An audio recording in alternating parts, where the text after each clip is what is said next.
Hi everyone, Holly Jacobs here, and I'm in my studio.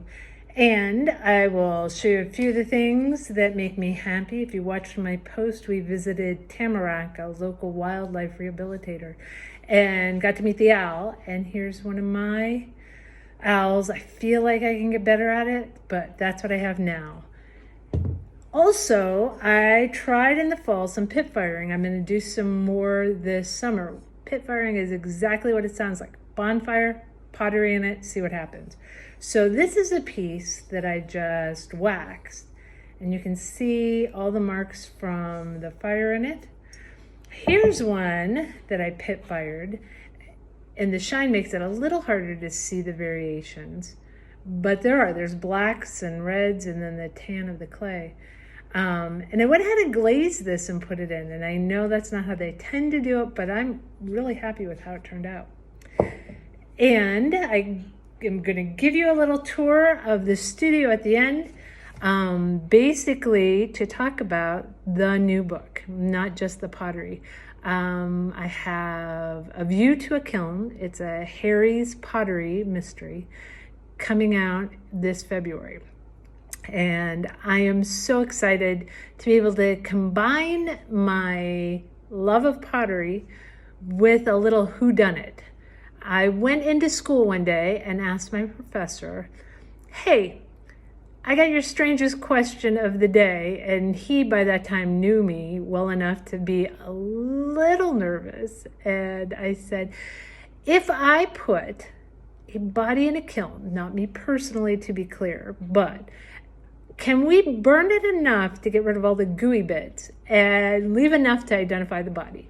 And he said, oh, certainly, although we could probably burn the whole body as well. I'm like, yeah, I don't want that. So I made it work. My heroine, Harry, comes downstairs from her apartment into her studio and smells something off and is surprised to find that her kiln is running because she didn't start it the night before, and goes in, opens one of the plugs that you can peek in, and looks in and sees a skeleton. So she starts off to find out who the body was, why they were in her kiln, and to prove that she, in fact, is not the person who put the body in her kiln to cremate it. So I've done one other big mystery series, my Made in LA series. And Quincy Mack was from Erie, although she lived in LA. And in the first book, accidentally cleans a murder scene and has 5 books altogether in hers. And the first book, I'm pretty sure, I'll go check it, but I'm pretty sure I've sold over 100,000 copies of that now. So I'm thrilled about that. I did a little one-off mystery called Can't Find No Body, set in Philadelphia, Pennsylvania. And so now I've got the new Harry's Pottery series coming out. So this is first book. I hope you'll check it out. You can follow me and follow my journey here in the studio. You can see some of the stuff I've been working on this winter. I don't fire as much. My kiln's in an unheated section. So I've been preparing stuff that I'll run a kiln as soon as the weather sort of breaks and gets a little warmer. And that's it. New pottery, new books, new adventures. I hope you'll check them out.